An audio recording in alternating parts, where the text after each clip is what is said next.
અમદાવાદની સ્નેહાંજલિ સોસાયટીના રહીશોમાં આક્રોશ જોવા મળ્યો છે। 35 વર્ષીય સોસાયટીને ગેરકાયદે જાહેર કરાતા સ્થાનિકો વિફર્યા।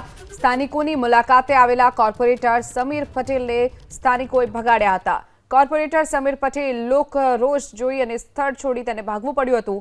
ટોરેન્ટ પાવરની ટીમ પણ ત્યાં પહોંચી હતી, જેમાં લોકો વધારે ઉશ્કેરાયા હતા। પાવર કટ કરવા માટે ટોરેન્ટના કર્મચારીઓ ત્યાં પહોંચ્યા હતા, ત્યારે સોસાયટીના સભ્યોએ તેમને ભગાડ્યા હતા। સોસાયટી બહાર 25 પરિવાર ખાટલા પાથરીને બેસી જતા વાતાવરણ તંગ બન્યું છે। તો 35 વર્ષે સરકાર જાગી અને જે સોસાયટી આવેલી છે તેને ગેરકાયદે જાહેર કરી છે, જેને લઈ અને સ્થાનિકોમાં હવે રોષ જોવા મળી રહ્યો છે।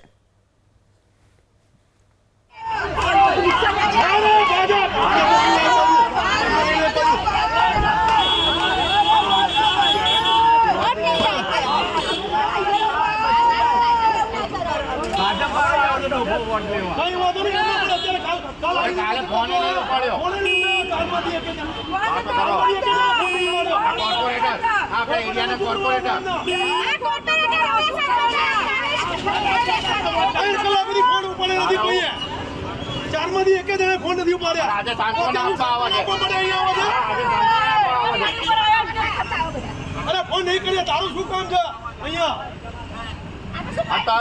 ફોન કરીએ ક્યાં ઉપાડે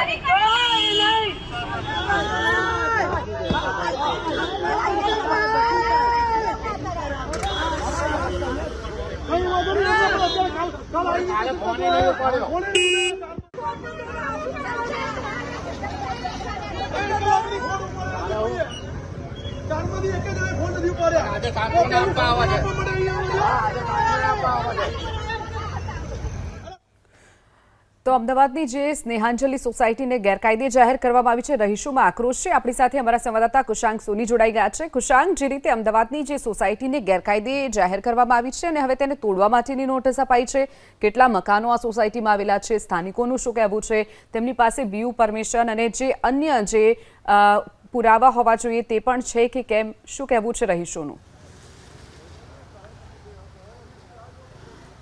જો આખો મુદ્દો છે તે લગભગ 35 વર્ષ જૂનો છે અને ઘટના કયા પ્રકારે બની હતી, મારી પાછળ આપ જે સ્કીમ જોઈ રહ્યા છો તે જગ્યા બિલ્ડરને એલોટ કરવામાં આવેલી હતી અને બિલ્ડરે ત્યાં આગળ સોસાયટી ન બનાવી અને તેની સામે આવેલી જે પ્લોટ હતો ત્યાં આગળ આ જે પ્લોટમાં આ સોસાયટી બનાવી દીધી। 35 વર્ષ સુધી અહીંયાના જે સ્થાનિકો છે તે લોકો વસવાટ કરવા માટે આવી ગયા। ઓએનજીસીના કેટલાક કર્મચારીઓ છે તેમને અહીંયા આગળ મકાન ફાળવી દેવામાં આવ્યા અને એકાએક અખબારી અહેવાલ પ્રસારિત થયા બાદ આજથી 20 વર્ષ પહેલાં અહીંયાના સ્થાનિકોને જાણ થઈ કે આ જે સોસાયટી છે તે અન્ય પ્લોટમાં બની ગઈ છે, જેના કારણે અલગ અલગ પ્રક્રિયાઓ કરવામાં આવી, પણ પ્રક્રિયાના અંતે પણ હાઈકોર્ટ અને તે બાદ સુપ્રીમ કોર્ટ સુધીના દ્વાર ખખડાવવામાં આવ્યા। પરંતુ અત્યારે પરિસ્થિતિ એ પ્રકારની છે કે કોર્પોરેશનનું તંત્ર ગઈકાલે અહીંયા આગળ આવ્યું હતું અને તમામ મકાનો છે તેને નોટિસ આપવાની કામગીરી કરવામાં આવી હતી, તોડવા માટે આવ્યા હતા, પરંતુ અહીંયાના જે સ્થાનિકો છે તેમની સાથે ઉગ્ર બોલાચાલી થતા તે લોકો તરફથી અત્યારે ડિમોલેશનની પ્રક્રિયા છે તે નથી કરવામાં આવી। આજે ટોરેન્ટના કર્મચારીઓ અને સ્થાનિક કાઉન્સિલરો આવ્યા હતા, તેમને અહીંયાના જે લોકો છે તેમને ભગાડ્યા। કેટલાક મહિલાઓ અહીંયા આગળ છે તેમની સાથે વાત કરશું। બા, કેટલા વર્ષથી રહો છો? આ જે સમસ્યા અહીંયા 35 વર્ષથી રહીએ છીએ અહીંયા, 35 વર્ષથી અહીંયા રહીએ છીએ અમે। આ જે સમસ્યા ઊભી થઈ છે, કાલે કોર્પોરેશનવાળા અહીંયા આગળ આવેલા હતા, તમારી આશા અપેક્ષા કયા પ્રકારની છે? કેટલું મુશ્કેલ થઈ રહ્યું છે અત્યારે? અમારું મુશ્કેલ એ થયું છે કે બિલ્ડરે ભૂલ કરી છે અને અમારી પણ નાખી દીધું છે, બિલ્ડર તો ખસી ગયા છે હવે। હા, અને અમને જીવવાનું હેરાન કરી, જીવવાનું મુશ્કેલ કરી નાખ્યું છે। હવે આટલી ઉંમરે અમારે ક્યાં જવાનું? એટલે કે તમે હવે જતા રહો અહીંયાથી, પહેલાં મ્યુનિસિપાલિટીને સોંપી દીધું બધું, આ બધું મ્યુનિસિપાલિટી ગયો ત્યારે આવી શકે છે, હવે આટલો સામાન લઈને ક્યાં જવાના? અચ્છા, 20 વર્ષથી તમે લોકો તમામ લોકો પ્રયાસ કરી રહ્યા છો, પરિસ્થિતિ એ આવી છે કે આવતીકાલે કદાચ કોર્પોરેશન આવે અહીંયા આગળ ડિમોલેશન કરવા માટે, બીજો કોઈ આશરો છે ખરો આપણી પાસે? ના ના, કંઈ આશરો નથી અમારે તો, માં તો કરવાડાય નથી, કંઈ આશરો નથી અમારે તો। અન્ય પણ જે મહિલાઓ છે તે અહીંયા આગળ આપણી સાથે છે। બા, તમે કેટલા સમયથી રહો છો અહીંયા આગળ? નથી સાંભળી શકતા? ઓકે, આપ અહીંયા આગળ અન્ય પણ મહિલાઓ છે। બા, કોર્પોરેશન ગઈકાલે 35 વર્ષથી અમે રહીએ છીએ ભાઈ અહીંયા, હા, અને બિલ્ડરે અમારી જોડે છેતરપિંડી કરી છે સર, અને એવું કહ્યું છે કે અમે તમને ફ્લેટ આપીશું અને આ સોસાયટી ક્લિયર કરી આપીશું, પણ બિલ્ડર કશું સાંભળતો જ નહીં અમારું, બોલો। અને હવે અમે આટલી 70 વર્ષની ઉંમરે અમે ક્યાં જઈએ? અમારે કશું છે નહીં, જે છે એ આ ઘર બહાર છે અમારું। आज ये सोसाइटी ने सभ्यों से हाँ जी ना कोई बात नहीं, आप बताइए, आपके पास तो पूरे सब डॉक्यूमेंट भी है। मेरी सुबह से सुबह आपसे बात भी हुई थी।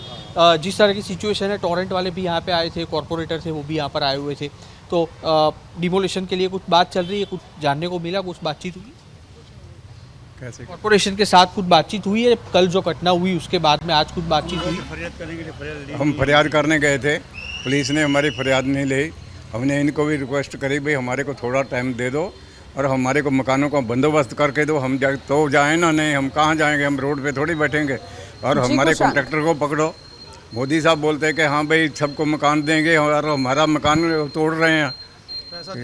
આ પ્રકારે અત્યારે જે લોકો છે તેમાં રોષ જોવા મળી રહ્યો છે અને ડિમોલિશનની પ્રક્રિયા આવતીકાલે